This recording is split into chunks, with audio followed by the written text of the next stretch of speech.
similar to like some of the Cronenberg stuff, for example, would be Cronenberg also does that thing like I mentioned where he draws this kind of line between penetration through sex and then penetration of like the mind or penetration of ideas, things like that, or just penetration of the skin via a blade or other things. This one, I liked this kind of line that's drawn between the idea of like, oh, you look so good that I could eat you type thing, where it has this like idea of devouring a person in like one way. It could be like via sexually, another way could be obviously eating them, another way could be metaphorically kind of devouring who they are, similar to how the sister kind of does with the main sister that kind of gets brought in, and so I liked that kind of bit. But like that, for example, I talked through like 30 minutes and then I realized at the end that I was like, oh shit, I forgot to even mention that part. And so I kind of added that in at the end.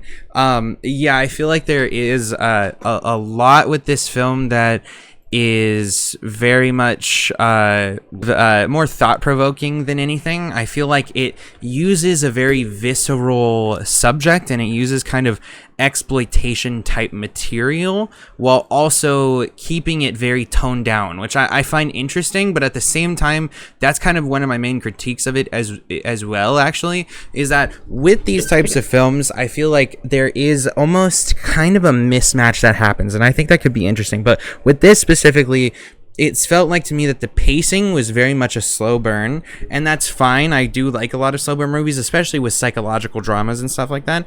But that slow burn kind of juxtaposed with the really visceral imagery of cannibalism, to me, doesn't quite match, where something like Bones and All kind of hits the gas, and then it kind of starts stepping on that gas pretty quickly afterwards, where this one I felt like it picked up, it slowed down, and then it really picked up at the end where we just see the death of the roommate, but then it quickly just goes to, oh, okay, well, the sister got arrested and went to jail, and now we're dealing with the aftermath of those things. So I felt that it is interesting because it uses the material in a way that allows it to have a lot of deep subtext, because it allows it to have this slow burn and this more character-driven thing. But at the same time, I don't think it quite reaches the full potentials of its exploitation narrative, like something like Bones and All does. Like Bones and All, at certain points, I felt like maybe even went a little too visceral or went a little too over the top with it. But I think for the most part, like a lot of the imagery that I saw here wasn't that crazy, like particularly in context of certain other things. But like one of the things that I thought was really interesting as well was the eating of the finger. There is this kind of first of all, this movie is a vegan's dream. Basically there are multiple parts that feel like it's calling you to think about the way that we think of dead animals versus dead humans. And one of the things that I think really goes to that is, at first, our main character is very unwilling to eat meat, more of a thing put on to her by her family. But as she goes on, like, you see that she's not really distraught over having to dissect these animals, for example, or these other aspects. And you also see that she eats animal meat and then very swiftly moves over to human meat. Now, when she eats an animal, obviously the whole animal dies. You kill the entire animal. You devour, the entire animal through different people.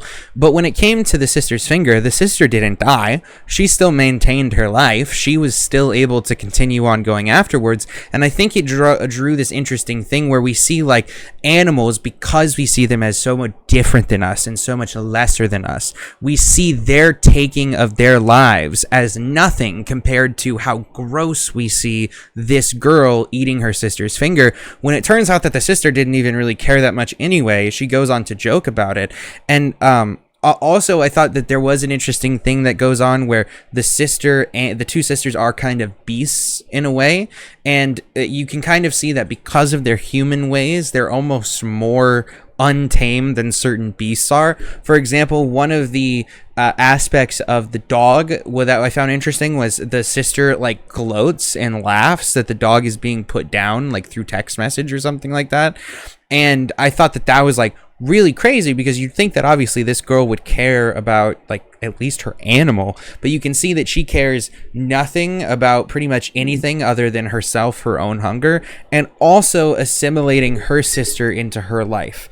Like there is that weird aspect too where there's this like the sister forces all of this upon the other sister, clearly knowing what's going to happen because obviously she had her own cannibalistic tendencies. So like she had to have had some idea that the introduction of meat to the other sister would probably, or at least some thought that this might induce this, but she continued to do so anyway. There could be an interesting line drawn there as well for like drugs, like for example, especially in like a college setting. I think that like there's a peer pressure to engage with certain aspects of school, which is partying and rampant sex and all these other things. And obviously you go from having this sister who's very protected by her parents at the beginning, like she's given meat, the mom gets very upset. Now obviously you can look at the first bit, you can readjust your view of the first bit as to like kind of see that the mom knows that the daughter would probably have some reaction to meat because like she obviously we find out at the end that the mom was a cannibal and that the dad would give pieces of his skin to satiate her. So like obviously at the beginning when they're sitting down to eat and they're at the school and they see that the mom sees the meatball or whatever and gets really pissed, part of that is probably because she knows that there's some risk that if meat is exposed to her daughter that she would have these cannibalistic tendencies. So I think that's interesting, and then it quickly goes into obviously the college aspect of it, and then into kind of like the whole ramifications of her being exposed to this. I thought the beginning bit was really weird too, with the hazing and whatnot as well, but we'll come back to those things in 2 seconds, I guess, probably, unless you had something you wanted to say real quick. Yeah, we're recording now. Oh, I've been recording for about the last 7 minutes. Okay, cool. Just checking. Yeah. It's interesting hearing all your thoughts. This was like the most French film. This is like one of the most French films I've ever seen, particularly where they're waxing her puss. Like, it's like, dude, this is crazily French. But I liked some of the fucking Lovecraft weird themes that they had going on, where early on they have the discussion with the elders, as they call themselves, but like the older classmates, and they're like, you will refer to us as like elders or the outer gods, which is Lovecraft language.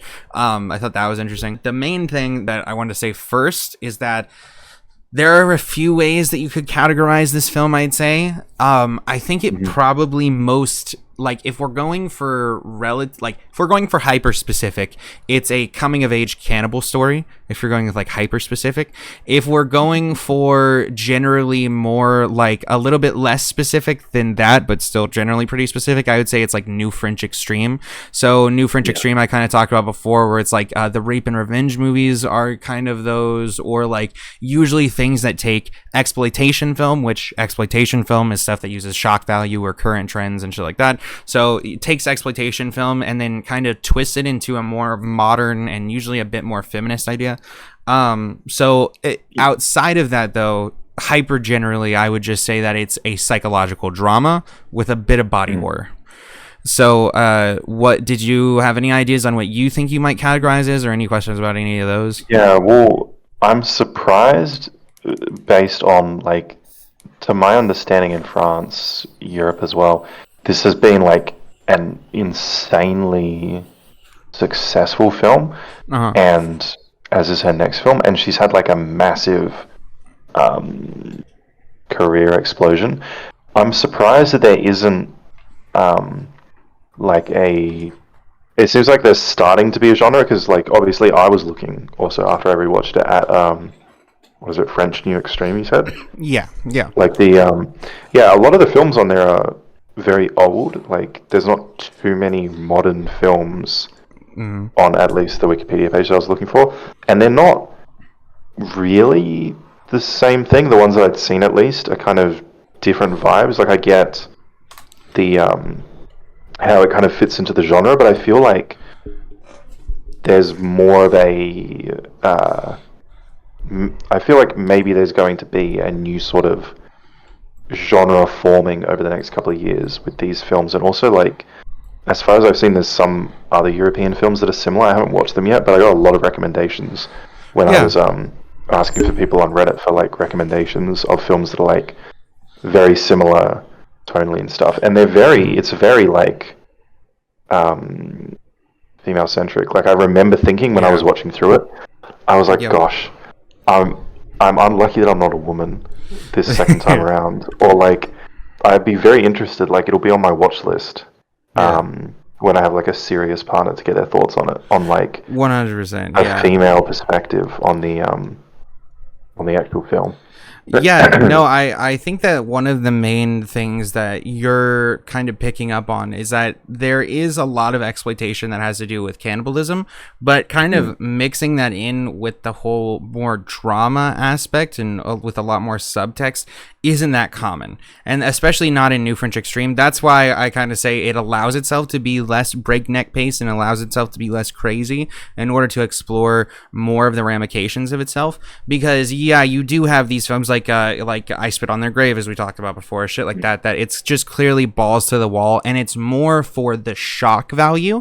And I would say Bones and All also kind of goes more to the shock value side of things, where this film allows itself to sit back and be a drama film predominantly, as well as have these things underneath it. One of the primary things that I would say, and the reason I call it a psychological drama, is because usually when I think about the psychological category, it has to do with human experience. Usually mental illness can be a piece of it, human nature, and just the state of mind that usually characters are kind of in.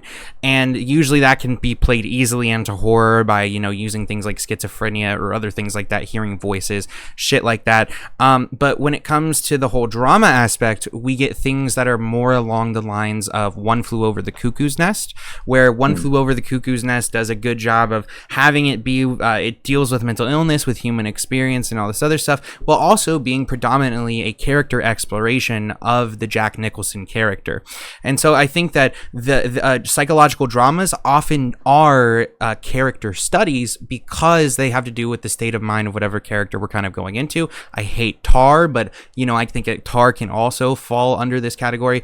And so like it sets itself aside from psychological horror, however, by not being directly in your face. And that's why I think that this one, and I said this in my analysis, is particularly genre bending, because it takes predominantly psychological drama and meshes it with this kind of body horror and more visceral horror. And so what it does is it has these really slow moments that really build character, and then they have these really harsh and intense visceral moments that occur, and having them both alongside each other allows you to get the shock value that comes along with them while also not compromising for the story. And I think that's a big problem too, is a lot of the times these things will be shock value to just have shock value rather than to have something to say. But there wasn't a single point in this that I didn't really feel like there was nothing being said. I felt like sometimes I didn't fully understand it. Like I didn't fully understand the hazing ritual and why nobody was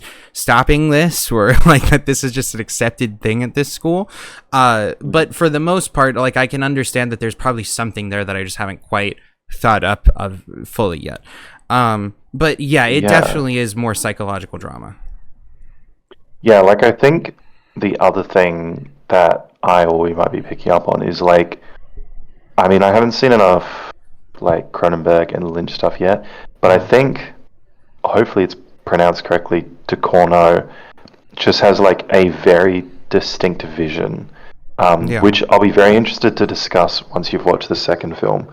But I think over time, as she gets more films out, I think she's just going to become known as one of those like her films fit into this category, but after she's got like 4 or 5, it'll be like, Cronenberg, Lynch, like it'll be her style of films are just like hers. Like they don't really fit into an exact category because they bend so many different things. Yeah. But they're both like very, like I've seen Titane more recently, and I just rewatched Raw, and I think I'm thinking of holding off on Titane because I know it's so Cronenberg influenced. That I might watch it after all of his stuff.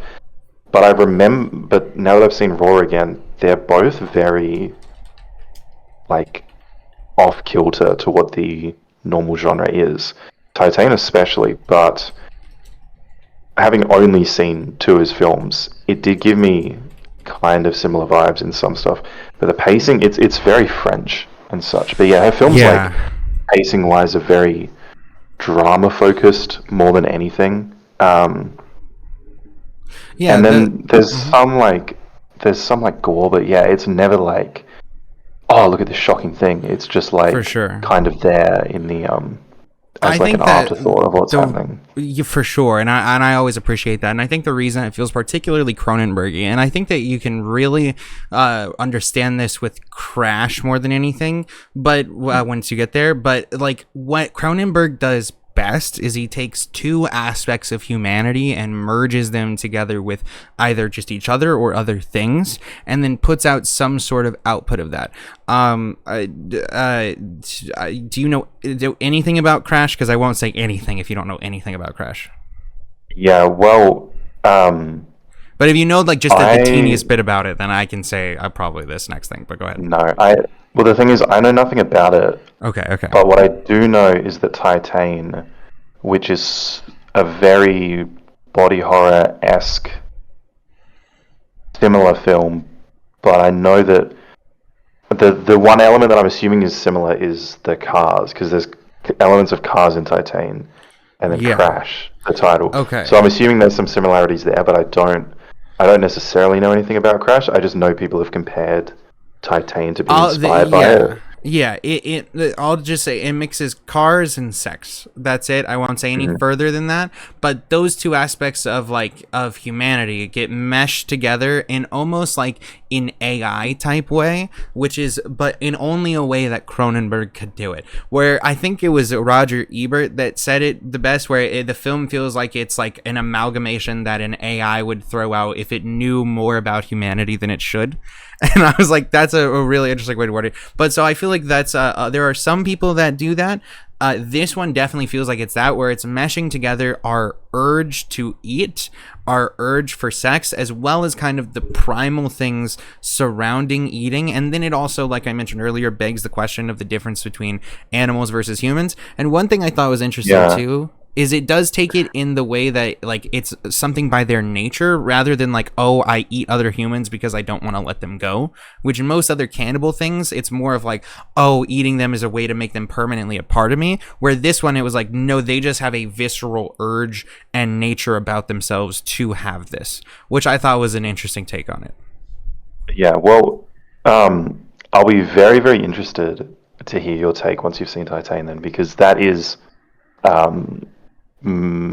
like the way that Raw does like hunger and sex, that's like sex and cars, which sounds, this is the exact pitch you just gave for Crash, so I'll be interested to see how actually similar they are. But yeah, I really liked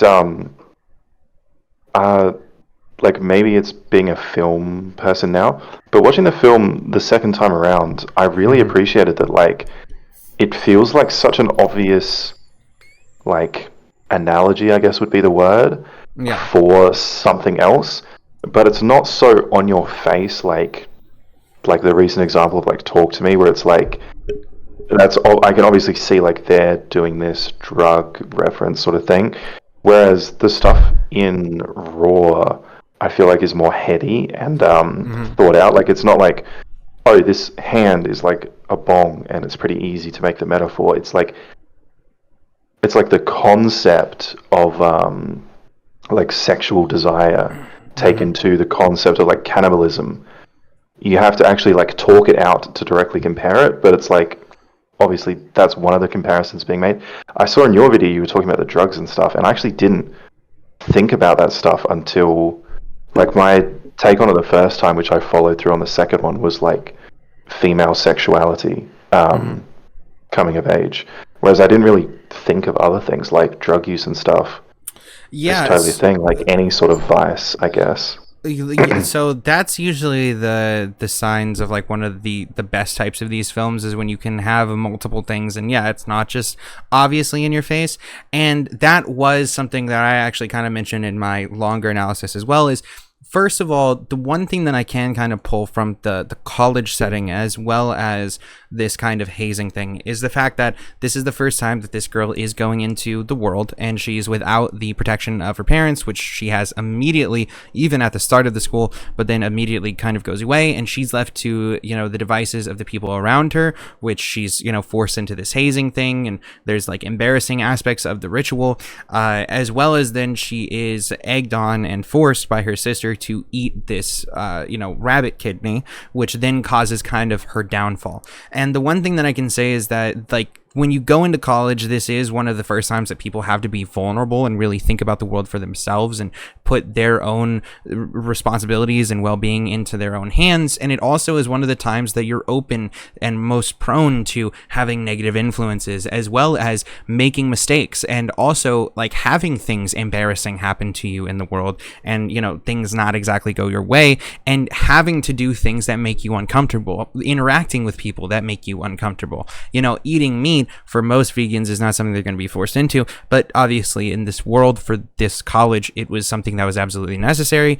And I guess I can also see why maybe that might be part of a hazing ritual, where it's like, oh, if we're going to be putting animals down, working with dead animal corpses, then you should probably have eaten animal before, or something like that. I can understand why in the hazing ritual they might go for something like that, but that definitely seemed to stand out, as well as the whole neglect that her sister has for her other sister. It seems like she pushes her down a path, not caring about what's going to happen to her, and not really caring about anything else other than she had to go through those experiences herself, and so therefore her sister should have to go through them too, which is a pretty fucked up way of looking at the world as well, especially if we go for the drug analogy, to just be like, yeah, you should just partake in this thing that could be inherently self-destructive, and you could do super fucked up, especially obviously cannibalism. What's more self-destructive than that? So yeah, having that seemed like a pretty obvious thing that they were trying to make. Yeah, so I think going through sequentially, one of the things I noticed on this second watch, which might be interesting to think about, it sounds like maybe I read too much into it, or you didn't pick up on it. Mm-hmm. But Alexia, when they first meet, and she talks about not eating meat, is like, oh, mum got you onto that, or convinced you into that as well, sort of thing. And I was getting the vibe of like, well, she's clearly been at this school for like a year or two or something. Yeah. So it seems like the veganism thing is something that wasn't there throughout their whole lives. And she's like, oh, like, mum has convinced you to be a vegan now. Sort of like you're becoming 16 and your mother's like giving you this pressure to not like do drugs or to not fuck around and stuff. Was the sort of like vibe that I got. And I didn't get the hazing thing completely. Like I got sort of, it's some sort of, loss of control and stuff. But I think it might have just been one of the more simplistic and non-metaphorical things, where it's just a general hazing thing. I did find it interesting. I mean, like the beds and stuff, that's like sleeping in your bed is like one of the more comforting things in your life, and having that thrown away is very much like losing all control. And then you have to come to this party, you cannot sleep, you're encouraged to drink, and everyone's being super sexual. Like I was trying to listen to the lyrics of the song, but I couldn't pick up on it this watch through.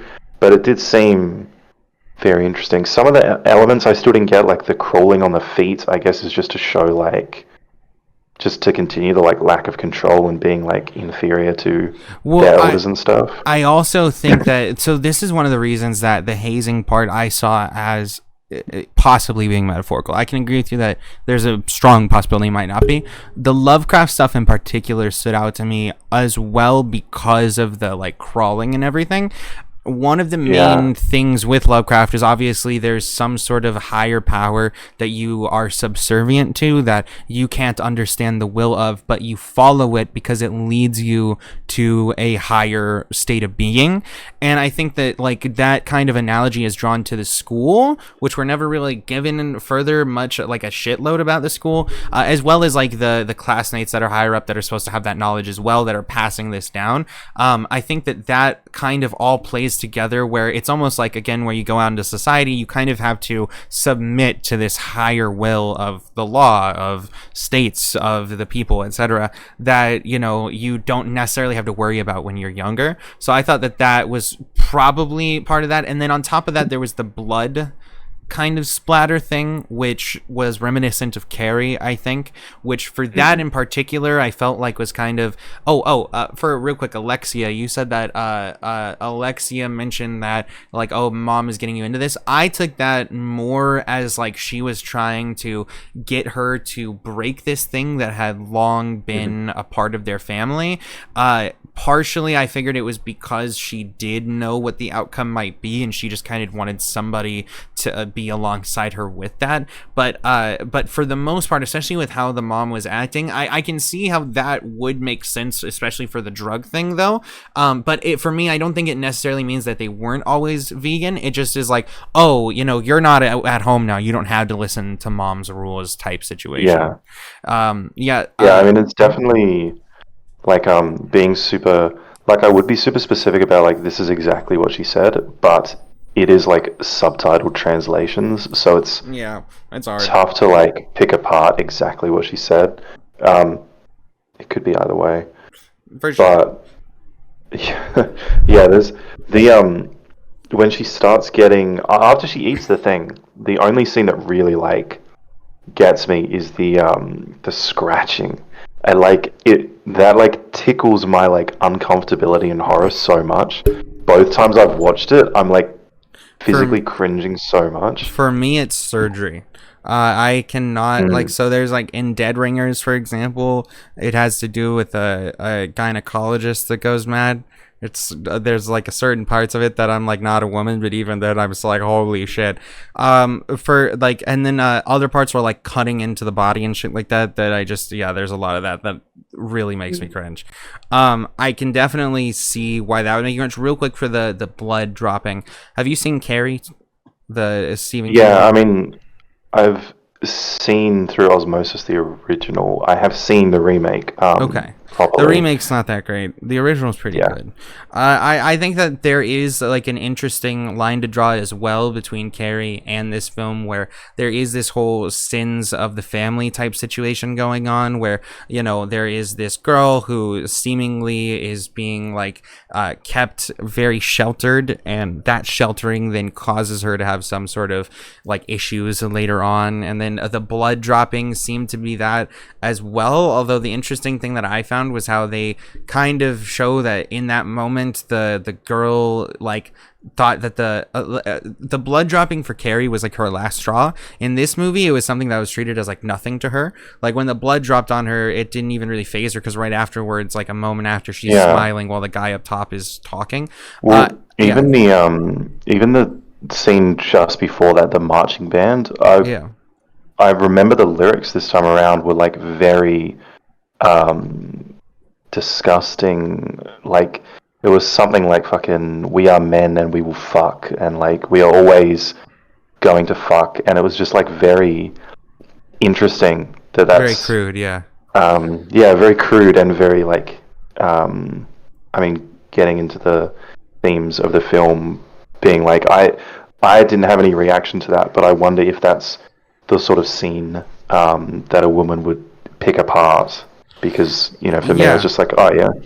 Well, no, 100, because also there is this, first of all, there is an implicit threat that kind of comes with that, where it's like, oh, we're men and we're gonna fuck regardless. It's like, okay, there's kind of an implicit threat of rape that comes alongside that, because what if nobody wants to fuck you? Beyond that, it's like, obviously you have the hyper masculine era or air of the school, where the leaders are men. They're very much putting people in these very fucked up situations that are very demeaning in a lot of ways, putting paint on somebody and throwing them into a closet with another person that they don't know, telling them to slut it up, doing these various things that are hyper masculine, and on top of that leave the woman with very little authority, is really fucked. And obviously I think that that's kind of juxtaposed as well with, like, we have the gay roommate, which in a way, like, it's interesting how, like, he was kind of we'll get to the sex scene, I suppose, later, but there's interesting bits with that and the masculinity surrounding that. for the blood dropping as well, I think that like I think there's a weird thing where she's so worried about eating meat that it's weird that she's so worried about that but not worried about the deaths of things, like, you know, the blood that's dropped on her, or the dog that she has to dissect, or these other things. It shows how like this seems to be kind of just a thing that she was socialized with from her mom, where like nothing bothers her, just the eating meat. Well, it's a very interesting, like, they don't delve into it too much in the film, but there is like an interesting aspect of like conformity, I guess, because I think it's directly after the blood dropping scene where they're in the cafeteria discussing, and everyone's kind of having their own conversations, but she's trying to have a conversation about like animal rights or something. I can't really remember exactly what she says, because this other guy is talking over her about something super fucking crude, and keeps interrupting her.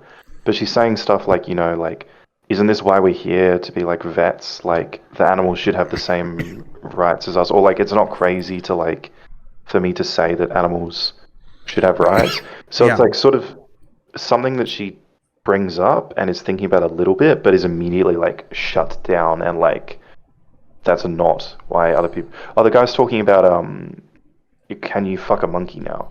Because AIDS used to be a problem, but now there's condoms. Can you fuck a monkey? And she's trying to talk about like animal rights and stuff, and they're just talking about fucking a monkey. Yeah, there was definitely a couple, and I think that actually also goes to show the kind of crude nature in which the men are thinking about these philosophical topics, compared to the reverence that the woman gives it.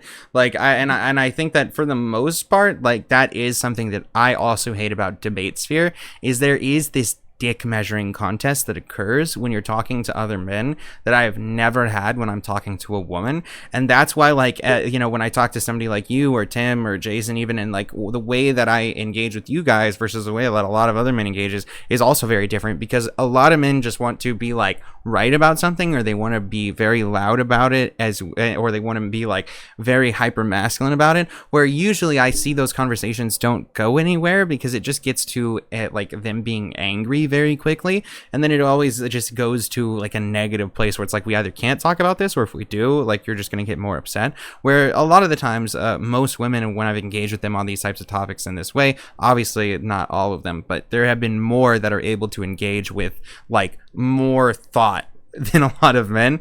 And I think that the thing too is that in school, there's also this kind of anti-academia thing that it does, where there is this kind of thing in school that happens too, where, you know, these more important topics get pushed down for more absurd things. So, you know, obviously, like, what's more important to discuss is the legitimacy of veganism in that case, rather whether it's okay to fuck a monkey. But honestly, a lot of schools rather talk about whether it's okay to fuck a monkey to begin with, rather than going into some of the deeper topics, you know. So, like, for the sake of the conversation, I've got the dialogue, which is more interesting than I remember it being, was the guy brings up, like, monkey rape's not actually a thing, and then our main character says, sure, monkey rape is real, animals have rights, and the guy responds, the monkey won't become anorexic and see a therapist, so it's not the same. Oh, that's right. And she says, monkeys are self-aware, they see themselves in mirrors, and then another girl chimes in, I bet a raped monkey would suffer like... No, the guy says, I bet a raped monkey suffers like a woman. And then another girl chimes in, so raped monkey, raped woman, same thing. And he says, yep. So that actually is more... I remember now that you said it. That one I actually thought was far more interesting, because it actually is a very crude way to get into a very deep philosophical topic about consequentialism versus...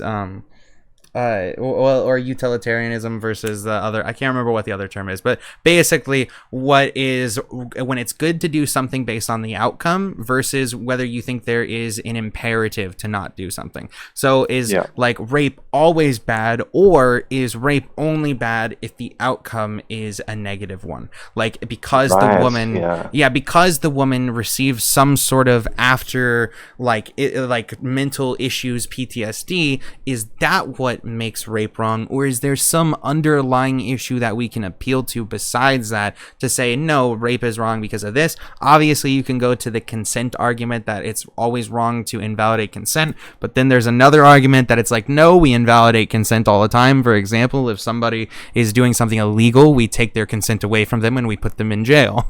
So like there's certain... Yeah, go ahead. It's crazy because like even like when I was reading through it, I wasn't thinking about that. That makes total sense. And the other thing I was thinking about is like the comparison of fucking women to animals or women to animals. It's a very goddamn dense script. 100%. And this is, I was gonna thank you for bringing that up too, because I was gonna get to that. Is then what happens is there's something in debate where it really sucks, because it doesn't matter if you're right. It matters if people feel like you're right. And when we come to that, it's all about rhetoric. If you're rhetorically effective, then you'll always come off better. And especially when it comes to being rhetorically effective in small bites. If you can have somebody say multiple sentences and you can come back with 5 fucking words and if people think it's a legit response, they will always side with the guy with 5 words. This is why Trump won, right? Because he's able to just like spit shit back, and even if he's wrong, it sounds kind of witty, so you're like, okay, fuck it. And so like with that situation, I would say that there is legitimate reason to call to that philosophical question, or legitimate reasons to ask, like, well, yeah, if a monkey felt exactly as a human did and experienced the world exactly as a human did, obviously rape would be just as wrong of a monkey as it would be of a woman. However, because I have to say that long statement, and because it sounds like I'm saying there's an equivalence between women and monkeys, I immediately sound like I'm wrong, when in reality, like, you just have to kind of appeal to the facts of the matter. It's like, well, we don't know how monkeys experience the world. We don't necessarily know that they would have the PTSD that they have. But yeah, I think that is definitely far more interesting, and it definitely gets to a really broad topic really quickly. But I think a lot of people would write it off because of the kind of explicit nature of it and how it feels to just hear that. Yeah, like, I love how dense all of the theories, and like you can actually delve into this stuff. I saw also, like, while I was fucking doing my binge of like news articles and stuff after watching the second time, like Ducorno even said afterwards, like in an interview, just like someone asked some question about one of the films, and she was just like, yeah, I'm just not going to explain anything.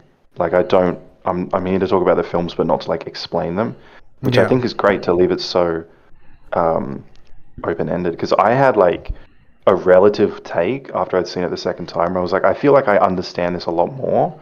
But then hearing your take on everything is like, oh, there's actually like multiple things you can take away from so many different scenes. Whereas I was just kind of like locked into one thing thinking, oh, this makes sense. I'm getting it. It's just like, no, there's like completely different perspectives on the whole thing. That's the best thing about like analysis and breakdown, is that, yeah, everybody with, you know, their different point of view or the way they look at things can always come out with different shit. And that is usually my favorite types of directors, is when they refuse to elaborate on what they mean by a story. David Lynch is one of those guys where, like, for example, one of the things he said is that Eraserhead is one of his most spiritual films. And when he was asked, and I think now he did in one other interview that was like more obscure, but I think he tried to hide it. He said like he read the Bible a lot during the creation of it. But otherwise, when he was asked, he would always just say like, oh, I don't know what you're talking about. And he would just never provide anything extra. And he always did say that he has an interpretation of his own films, but that he couldn't even tell you exactly what it means. And I like that like idea of it until he takes it too far. He does like Inland Empire, for example. He literally every single day on set wrote pages of dialogue and would shoot different shit and change it the day of. Like it would be and like he for 6 months had no idea what he was shooting, no idea what he was doing, and he got A-list actors, Jeremy Irons, Laura Dern from fucking Jurassic Park, like various people to be in this thing, lots of cameos, and then it turned like, but like he didn't even have dialogue written each day. Now for me, that's where it gets too experimental, and I'm like, no, thank you. But for the most part, like allowing a level of like doing whatever came to mind, or whatever kind of dreams or nightmares that you might have, is definitely usually really interesting. And like this type of thing, like now that I've seen Raw, like I'm curious to see if there are any other like coming of age cannibalism films before this, because obviously that informs me more about like where Bones and All comes from. It's most likely inspired by this. And then I don't know if there was anything prior to that. So I'd definitely be interested to see. But no, that was always the best thing, is that there's like a million different things. Or like Mulholland Drive, that movie I mentioned earlier. I've watched it like 5 times, and each 5 times I've come away with a different thing. There are certain aspects that I'm like, no, I think I'm right here. But for the most part, there's like so much shit that's you can like take away from it 100%. So yeah. Yeah. So with I know it's off topic. Bones and All is English language or English language. Okay, cool. Yeah, that one is it's less French, much less French. Yeah. So, she goes to the doctor. She gets the rash stuff. I think one of the ways that you can look at the drug bit is that like there's this thing that obviously harms her, right? Because she gets this rash, but she continues with it anyway. Like, you know, she still has this craving all of a sudden. I think if it is going for the drug thing, it's a little bit ridiculous. Obviously, nobody takes a drug once and then they're just fucked. You can stop, but I think that for the most part, like having that happen does give me a little more credence for that, because like I don't know why else you would really have the rash other than to show it does harm her and she continues anyway. Because the rash, other than I suppose it's a physical and literal manifestation of her mother being right in a way, is that like it shows her like, oh yeah, mom was correct that I shouldn't have eaten this meat. And maybe it can go to the idea that, you know, as a kid you don't necessarily always know when your mom is correct or not. Like some things you might think are lies, and so this is obviously a case where the mom was genuinely trying to protect her. And then I mean obviously with the cannibalism, that would still be the case. Well, the 2 scenes in the bed, the second one being where she's like getting hit with something metal, right? Yeah, they're like poking her with something or prodding her or something. Yeah. I'm not enough of a woman, but I was thinking there's like you know, the stuff that women go through, you do get rashes and stuff, as far as I know, and there is also like intense stomach pains. So I don't have the experience to know.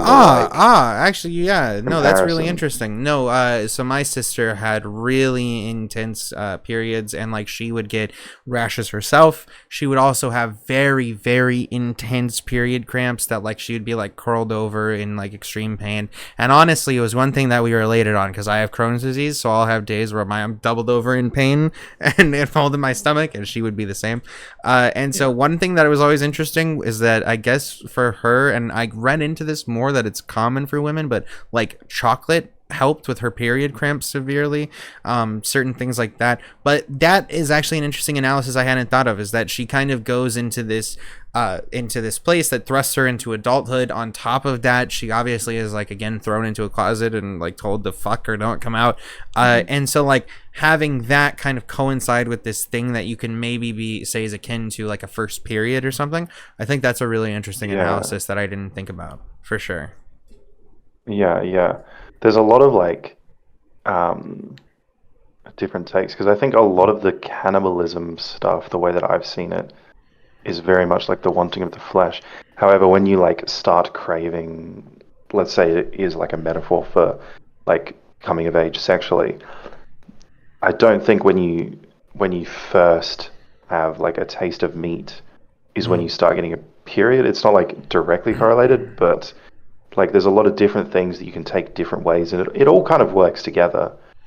Yeah, well, also I think overall. that actually comes. I feel like I can't remember exactly, but Carrie also had a similar thing to do with blood and periods, and how there is a old Christian Catholic myth that like a girl who engages in sexual activity starts their period younger or something along those lines. I don't know if there is actually any legitimate shit behind that, but there are Yeah. certain, like, I know old school ideas that would feed into that as well. So I could see that also being as like a punishment of, like, you know, how, or at least how she might see it, as a punishment for giving into the craving or giving into a thing that she, you know, told her mother that she wouldn't, or that she had abstained from for so long. And definitely I think that gives credence to the sexual thing, because obviously you abstain from sex for a long time while most people want to have it. So I think that gives some credence to that one for sure. Yeah, like I definitely think it would be interesting having a woman's take, because maybe it is. Written and directed by a woman. Maybe it is literally like she will watch it and be like, "Oh yeah, like after so and so happened to me, that is when I started really having this sort of stuff happen to me. It's totally relatable." Whereas I'm like, I can kind of get that stuff happens, but I don't have the experience to really, like, all of the other stuff, the like sexual desire and like all of that other stuff. I can at least relate to a little bit, whereas the very, very female-centric stuff, I'm like, well, and also really I think that that one of the things too is that once you're around the age of 12 or 13, is just societally when it's more allowed, particularly in America, for example, for women to engage with things like crushes on boys and liking boy bands and these various other more girl-centric or you know, womanhood type aspects.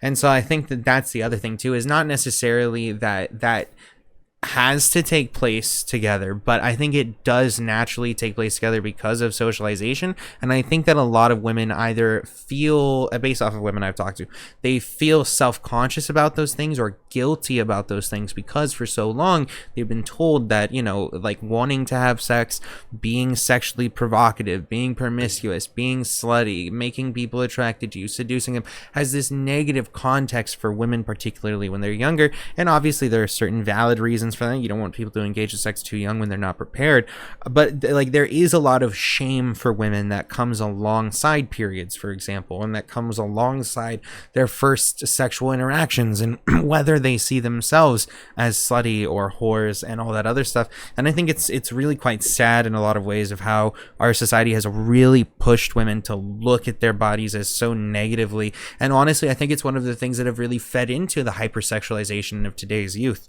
I think that like making it so that like it kind of went from being like hyper like sensitive to being like, oh, okay, well, fuck that, we have to go in the totally opposite direction, where now it's like hyper provocative in a lot of ways, where it's like, no, it's totally fine if you are somebody who like has like casual sex once or twice, if you've had, you know, multiple partners, there's nothing wrong with that. You know, obviously probably serial monogamy is how most people work. You get in a relationship, if it works, it doesn't work out, you move on to the next one. There's nothing wrong with that, and you shouldn't be ashamed for wanting to have sex or having certain human urges. Like, that's what it is to be a human being. But yeah, there is just so much anxiety that surrounds women and their first interactions with all these things. And so I think that that definitely does kind of show in how she behaves as well when it comes to like first not wanting to eat the meat, right? Like at first she has to be really forced into it, where she's like not at all for it. And I feel like also a thing too is, you know, there are a lot of women who are sexually abused, and there are a lot of women who, once they are sexually abused, they become hyper promiscuous. I've known a lot of women that I've talked to deeply about this, and that's happened to them, or that they've known people that's happened to. And I think that it's almost this thing where like you either feel very shameful and self-doubtful about it, or you kind of say fuck it and you own it, and it becomes part of your personality to a certain extent. And really what the hardest thing to do in life is figuring out the healthy ways to interact with these things while still not like going overboard with them. It's human nature to want to overindulge in things or indulge in the wrong things, but figuring out healthy outlets for these things is the best thing to do. If you have sexual urges, probably finding a partner to have sex with and like whatever, having safe sex, whatever, going to see your doctor, getting tested regularly, all those things, that's the healthiest outlet you could possibly have for it. Going and fucking random people on the street is probably not the best idea, but also saying I'm never gonna fuck ever is also probably not good for your mental health either. There are definitely healthy mediums on all these things. And yeah, honestly, like it's interesting that the French called to that. That it's interesting to have that about a French film. But go ahead.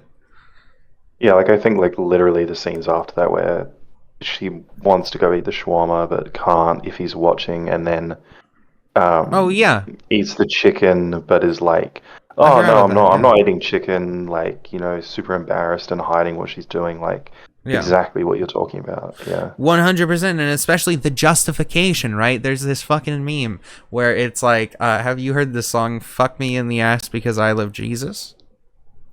Yes. It's a great song, and it's a thing, right? In America, particularly, I don't know how y'all are over there. In America, we have these private schools, and these women at these private schools are absolutely crazy. They will be having like anal sex, and their justification is that it's not standard intercourse, and so therefore somehow it's justified and righteous. And I think that, like, for example, her going to eat chicken, oh, I'm not doing it's like that similar type of justification, like still believing that she's doing something wrong, but continuing doing it when, hey, it's a normal thing anyway. And one of the other things too is I think that people that don't engage with something early on are more likely to engage with the things in more unhealthier ways. For example, in America, we have way more drunk driving deaths, way more alcohol poisoning deaths for young people than any other country. Well, I don't know about any other. Obviously, most other developed countries. I mean, I'm talking about most developed countries, right? Like England, I know has like less issues with it. I'm pretty sure Australia does.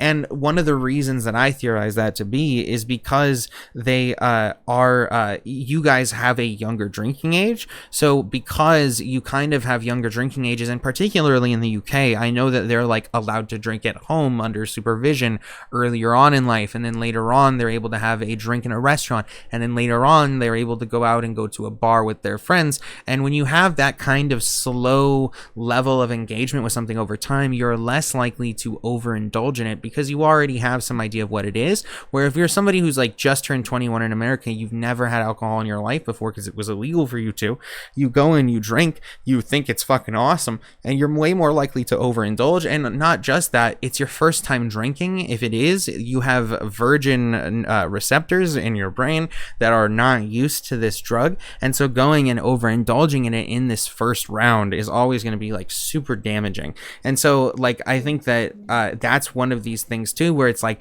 she not just goes and eats chicken, she goes and eats human beings. Maybe if she was aware of this situation, aware of this urge that she might have, told by her mom what might happen to her, she could have avoided this situation or come up with a plan with her family to, kind of work ahead of these things. But instead, she's left to kind of deal with these things on her own, just expecting by her mother for her to remain abstinent, which is just absolutely ridiculous because, as we know, abstinence just absolutely doesn't fucking work. So yeah, 100%. I forgot about the whole scene where they eat the meat, but that definitely does seem like what that's getting towards is this kind of justification for herself when she shouldn't really need to justify it. If you want to eat chicken, you can just eat chicken. Yeah.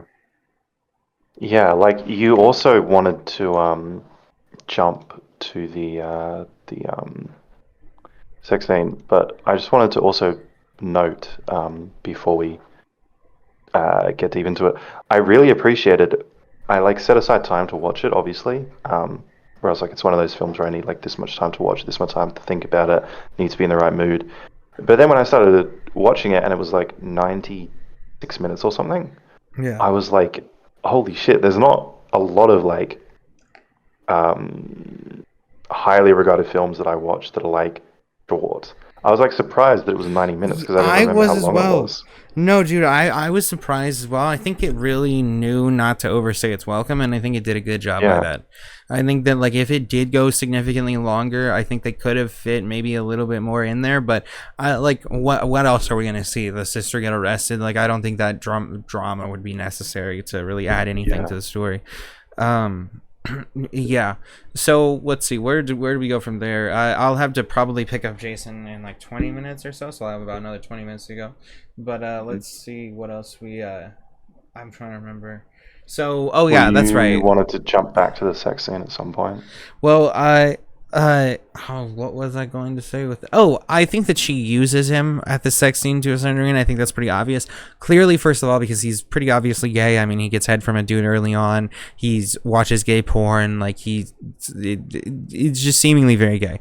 And then on top of that, he's like watching porn prior to her coming in and kind of having sex with him. And it seems almost like, yeah, you can read that as him being obviously in a somewhat vulnerable position, because like he's a man, he's already masturbating. Like in that situation, it's going to be harder to say no.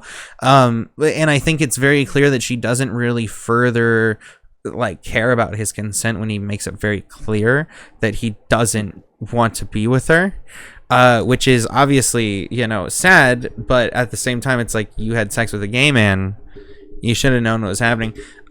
With did you have anything real quick to mention on that, because we can then jump back to the bikini part, and then we can just move forward as far as we can get. No, I wish I could remember what he screams at her when they have an argument right after that, but he says something about like, I didn't want to fuck a woman, something. I haven't been gay all these years to fuck a woman now. That's what he said, and I was like, that's valid. I literally was like, that's so fucking valid, dude.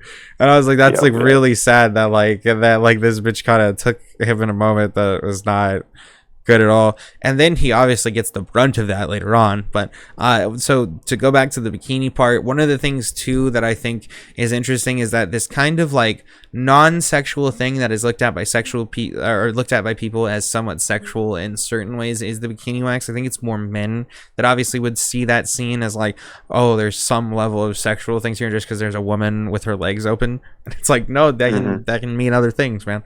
But I think that like that whole thing, obviously super French. It is kind of a note to the imagery of the opening of that scene was like, it wasn't provocative, it was very like evocative. Like I couldn't work out what they were going for exactly, but and then it was when like the dog goes in between the legs, it's like yeah 100%.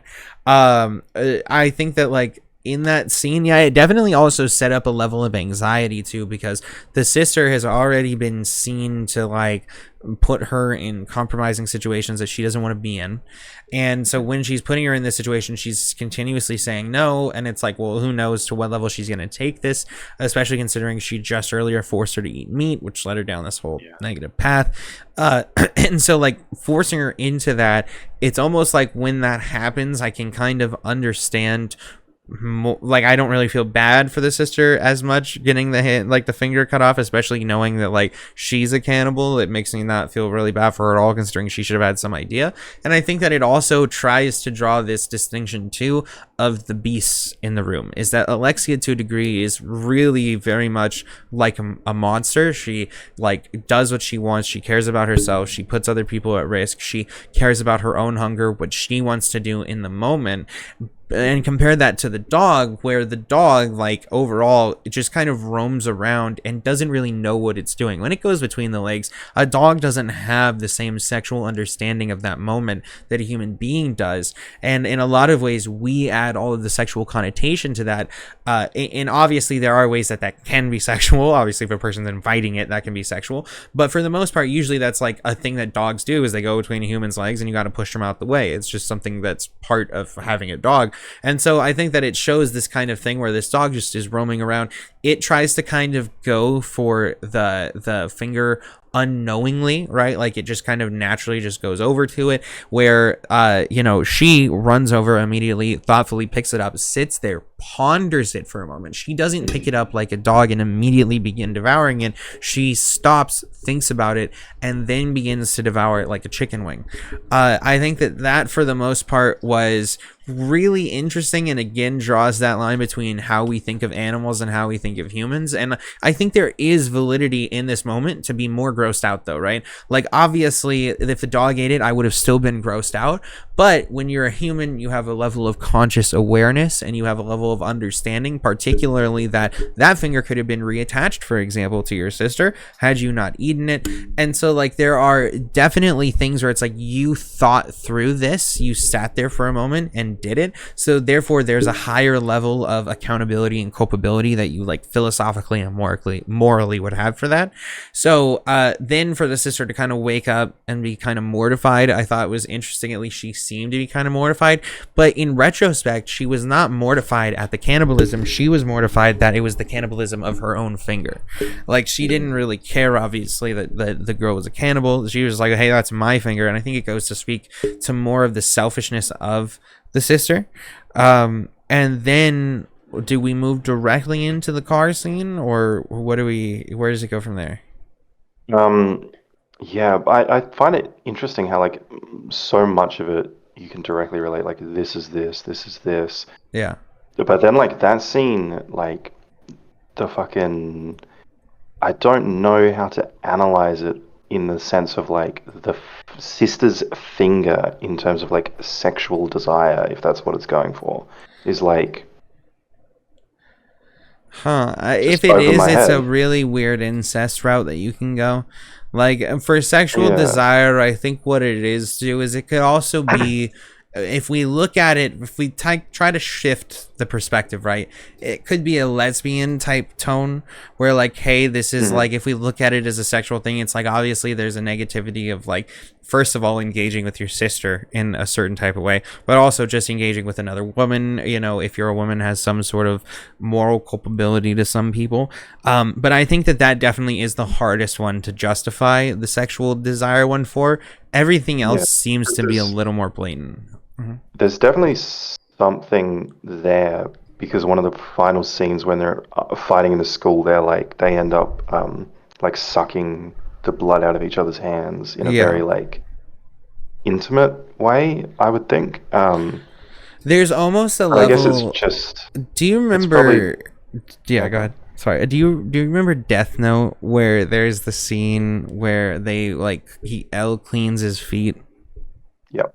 So to me, I look at that in a similar light, and I look at Dead Ringers, the TV show and the movie, in a similar light, where it has to deal with twins and siblings, obviously in a different light, or like close enemies, where there is almost a respect thing. That happens, as well as almost like when somebody is an extension of yourself that takes on almost a sexual undertone. However, it really isn't that at all, and it just goes more to show how both have become one. I think that one of the primary ones that I can point to is in Dead Ringers, the TV show, not the movie.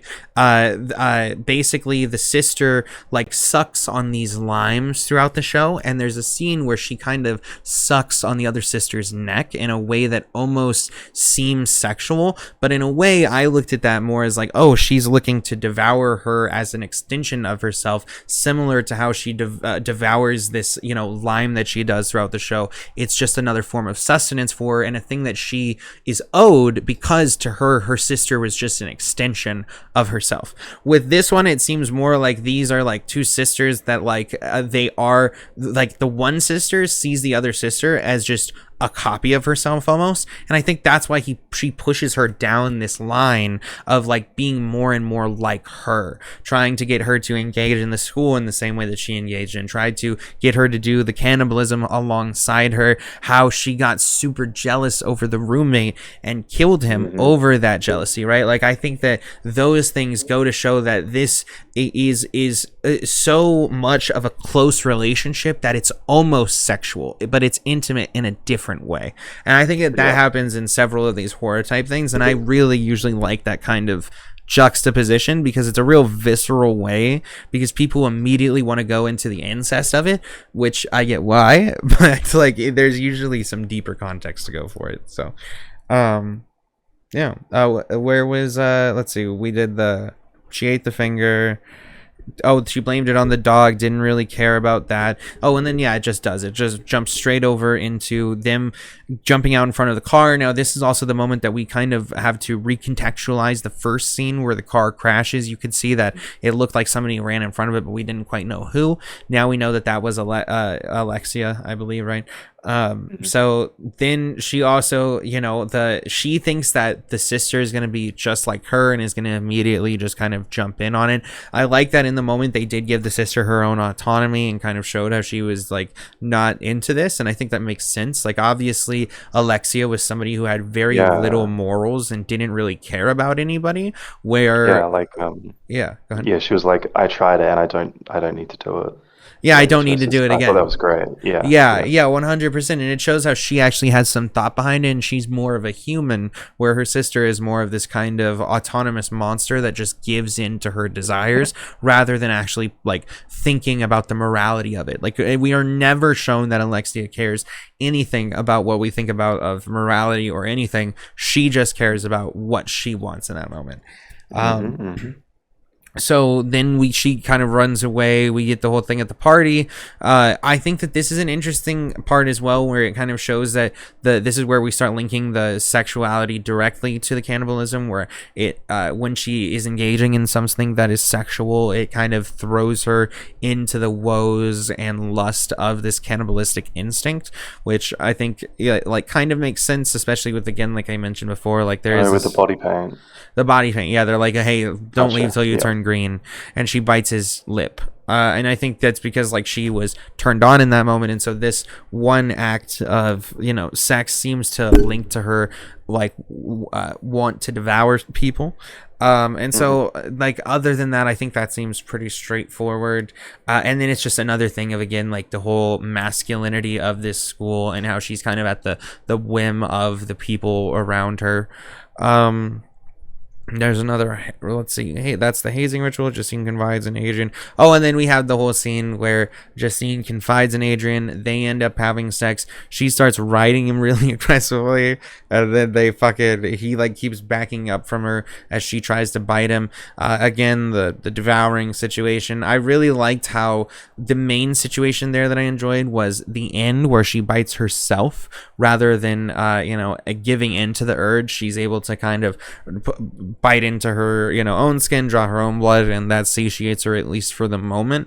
And it was just really crazy imagery, obviously, of her laying on him with her teeth in her arm, and so that part, I think. And also there is like, I think that's interesting too, because it also goes to show that she's able to give up certain levels of autonomy, like having sex is a very vulnerable thing, but she's still able to maintain her level of non-cannibalism during that moment to a degree. Obviously it takes a little bit of like him pulling away to get her to be able to do it, but she is clearly still somewhat there and somewhat thinking about it, where Alexia would probably be somebody to just bite the dude immediately in that moment.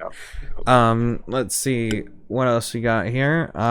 It was the next morning they wake up and another party just gets intoxicated. Alexia takes her to the morgue. Oh, they have the whole morgue scene. That was very strange as well, where she like shows basically everybody that she is this kind of like trying to bite this dead body, which everybody just reacts to it almost as if it's like, oh, just another party trick or some shit, when it's like, obviously this is really disturbing. So I think there's also a level of dissociation that everybody around her has, and I guess it could go to speak to the group of people that she's around and the society that they built, and how kind of like despondent all of them seem to be to all of these various different things. And part of that could be because they have like made themselves despondent to things like putting animals down, or fucking dissecting their bodies. Like, you cannot draw kind of a line between those two things. After that, obviously we find that I thought the intensity of the scene where she finds the roommate to be dead in the morning was very much up to par, and I thought that was one of the most intense scenes. I really like that she kind of puts the hand down and then brings it back up bloody, and then to reveal like the chunk of leg missing, and how I imagine that must have felt on her hand. Like, I think that was interesting, as well as then like the mouth opens and the blood comes out. I thought that was all like shot exceedingly well. Then I like the moment where she finds the sister, and she has this moment of anger where she's like, obviously very upset that the sister did this to her, but in a moment she kind of realizes, hey, this is my sister, and at the end of the day, she already did this thing, I can't save it now. So she kind of picks her up, cleans her off, and just makes use of what she could do in that moment, where there literally was nothing else that she could have done to fix things up. And then obviously like somebody has to take blame for that, so it makes sense that Alexia would take blame for this entire situation, and that she would end up behind bars, considering she was the one who did it, and also was like reckless about her cannibalism, where our main character was very much not into it and tried to abstain from it, so she was the better character and was the one that deserved to have a little bit better of an ending.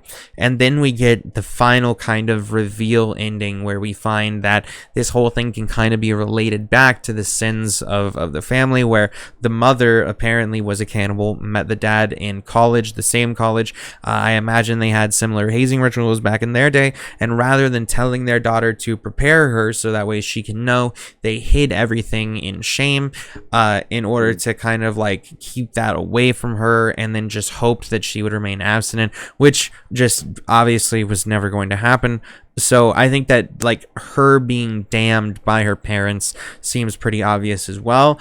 And on top of that, the main thing too is that the mother clearly either figured out a way to stop, or that's just like his body looks like that after 40 years of marriage or some shit, 30 years of marriage, which if his body, like, he only cut down she must have been eating teeny little bits at a time. So maybe she has just been eating teeny little bits, or maybe there is something where she figured out. The other thing too is there could be some sort of rape analogy made to certain aspects of this kind of urge, and how like when something is forced upon you, like I mentioned earlier, the promiscuity where women can kind of go over the top sexual. And so it could be like the father, like, she had this affliction because of a situation she endured, and then the father kind of put up with that. But then at the same time, it does seem to be something that is genetic to a degree, where it's like these girls didn't really seemingly experience anything horrific, but they had the urge to engage in human flesh regardless. So it definitely did seem like, hey, as long as like if she could have just been prepared by her mother for these urges and known what she was going into, then she could have been much more prepared for this situation. And also she could have had more culpability.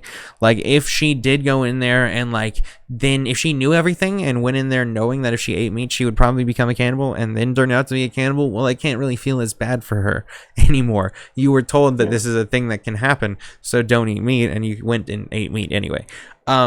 But yeah, I mean, those are the main chunks of it. There are definitely a lot of things you can get out of it, but it was quite good. I think there are just other films that I prefer some of the aspects of it and some of the things that are done. So like I would rate them a bit higher, but yeah, this one is definitely like a solid 3.5 out of 4 for me. Yeah. Are there any films off the top of your head on your 4 that I've seen? Because I don't think I've heard you mention any that I've seen yet. So I think like I totally agree. Like it's definitely my favorite film so far, but I don't think I've seen anything that might be better yet. No, so my once rating you might go change. more into like once you get more through the Cronenberg and Lynch category, we can talk about it. I think that like for example, Lynch or Racer, honestly, if you watch like one movie, because it's his first movie, so if you watch one movie just like scattered in there between Cronenberg, just do David Lynch's Eraserhead. It's insanely good, and it has similar things where it draws certain aspects of like sex and violence, but also a lot of anxiety surrounding sex and parenthood. I would watch that one, Eraserhead, and Crash are the two that I would 100% watch with you whenever you watch them, because they're two of my favorite. That Jason might watch Eraserhead as well. I know he wouldn't watch Crash again, but Eraserhead is like ripe with really deep thematic shit, and also can be looked at as a coming of age story. So but my 3 are I would actually put Bones and All slightly above Raw, just because I like kind of the breakneck pace that it goes at. Eraserhead I would put above it, and then Crash I would put above it.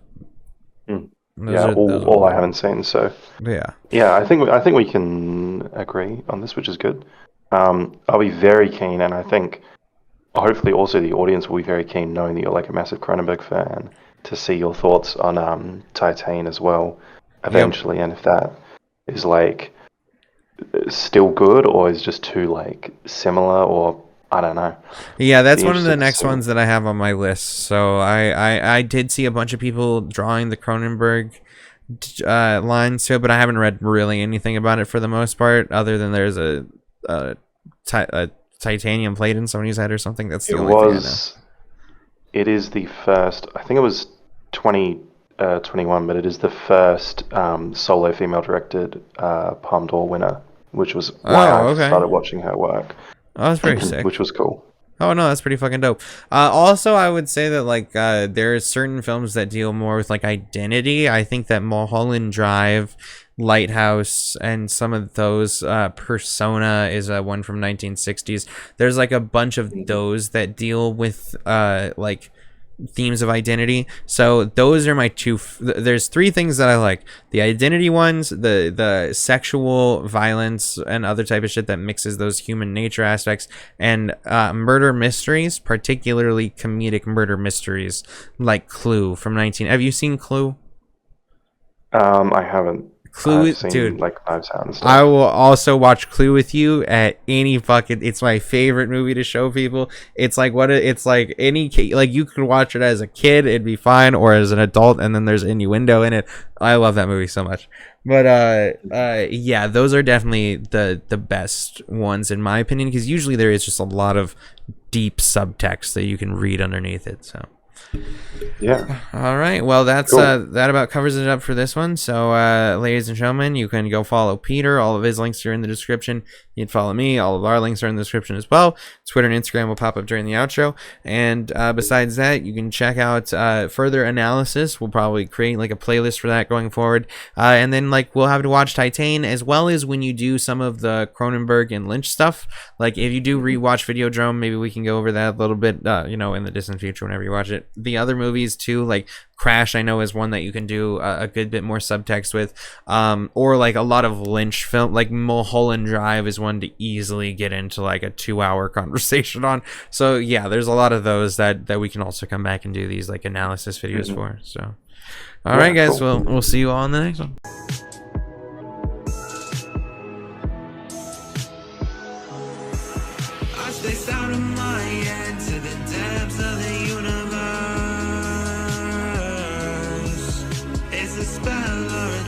Just to open up a new